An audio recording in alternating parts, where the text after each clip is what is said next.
Once again, good day po sa ating mga life coaches and PNP personnel. At sa linggong ito, ang tatalakayin po natin ay love of country. At alam ko po, I cannot question enough ang calling ng ating po mga PNP personnel at ganoon din sa mga life coaches natin pagdating po sa pagmamahal sa ating bayan. But how important it is na ang magiging bottom line ng pagmamahal natin sa ating bansa ay katulad ng sinabi po sa Psalms 33 and verse 12, that blessed is the nation whose God is the Lord, and the people whom He has chosen as His heritage. We want God to bless our nation for as much as He wanted to bless our nation. But the thing is, mahalagang nalilift up natin ang pangalan ng Diyos para po sa ating bayan.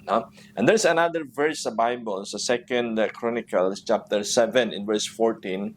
And I hope that we both find this as a key, okay? O the factor wherein the Lord will bless our nation. Okay? And alam kong maraming pinagdadaanan yung ating mga tropa. Andyan yung you have to fight the insurgency, you have to fight the illegal gambling, and so on and so forth.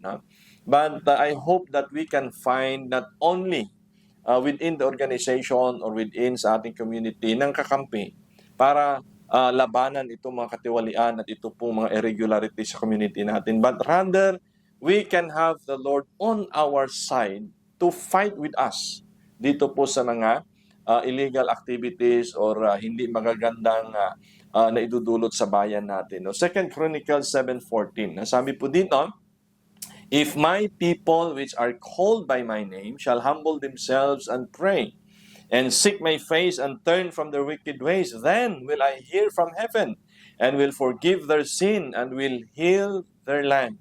So mahalaga po palang ating i-acknowledge ang ating Panginoon. But before we acknowledge the Lord, we should acknowledge our shortcomings or even the sin that the land has committed.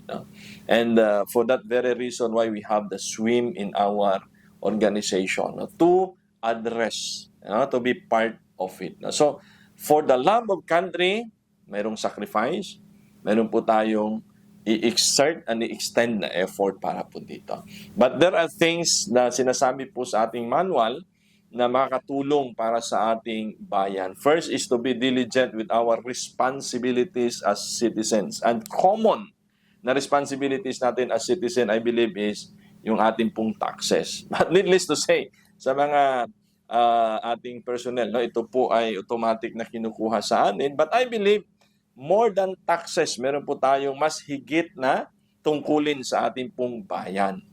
Pero ito po ay sinusubok lamang una sa atin. Kasi alam naman natin sa iba't ibang larangan, iba't ibang antas sa lipunan natin, isa na po ang taxes sa mga kumbaga nadadaya or dinadaya. But you know what? Even the Lord Jesus Christ tell us about paying taxes. Okay? Sa Matthew 22:17, sabi niya, tell us what you think. Is it lawful to pay taxes to Caesar or not? Tinry siya ng mga tao, na kung magbabayad ba daw ng taxes ang ating Panginoon. And the story goes like this, sabi ng Lord, tingnan niyo yung coin, kaninong mukha yan? At nakita nga nila na kay Caesar, so sabi ng Lord, pay tribute to Caesar that belongs to Caesar and to God that belongs to the Lord. And maliban po dyan, isa pa pong instance sa Matthew chapter 17 in verse 27, na kung saan ang ating Panginoon ay minsan pa na kanyang mga disciple ay ni-required to pay taxes. And the disciple asked, are we? Okay? At sabi ng Panginoon, of course. And sabi niya dito sa verse 27, dahil wala nga silang daladalang pera noon, sabi ng Panginoon kay Peter, okay, humuli ka ng isda. Okay? Sabi niya, but so that we may not cause offense, para hindi ma-offend yung mga taga rito o dito sa lupang ito, sabi niya, go to the lake and throw out your line. Take the first fish you catch. Open its mouth and you will find a 4 drachma coin. Take it and give it to them for my tax and yours. Wow. You see? So that's how important yung taxes. Okay? Sa tingin ng ating Panginoon. Okay? So if God did it, I think we must also. And also, reminder sa Romans chapter 13:1, let every person be subject. So walang exempted, lahat po tayo. Okay? And so we have to play as a good example. No? Katulad niya po ng laro noon, no, kung natatandaan nyo, no, we need to set as an example. Diba? Sabi na, monkey see, monkey do. Okay? So I hope that bilang personnel, even life coaches, we pay our taxes. We should be an example. Hindi lang sa taxes, in anything we do, set as an example. No? Yung aking anak, nung siya po'y maliit pa, hindi ko naman tinuruan, pero tinan niyo po, no? Kung ano yung ginagawa ko sa office, ginagawa niya. Ano sinusuot ko, sinusuot niya. Hindi ko naman tinuturuan. Because that's monkey see, monkey do, right? No, so I hope as a leader, we should set as an example. And of course, second and lastly, let us serve our country with commitment and competence. Now, with commitment and competence. Now, I hope hindi tayo tinulak yan. Pinili natin yan. And we are so privileged to have that opportunity to serve our country.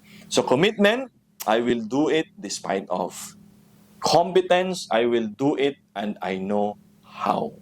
I hope as a personnel and life coaches, nobody push us to do anything for our country, especially sa ating Panginoon, but because it is our calling. With that, I hope that reminds us how to love our country and serve it better. Thank you and God bless.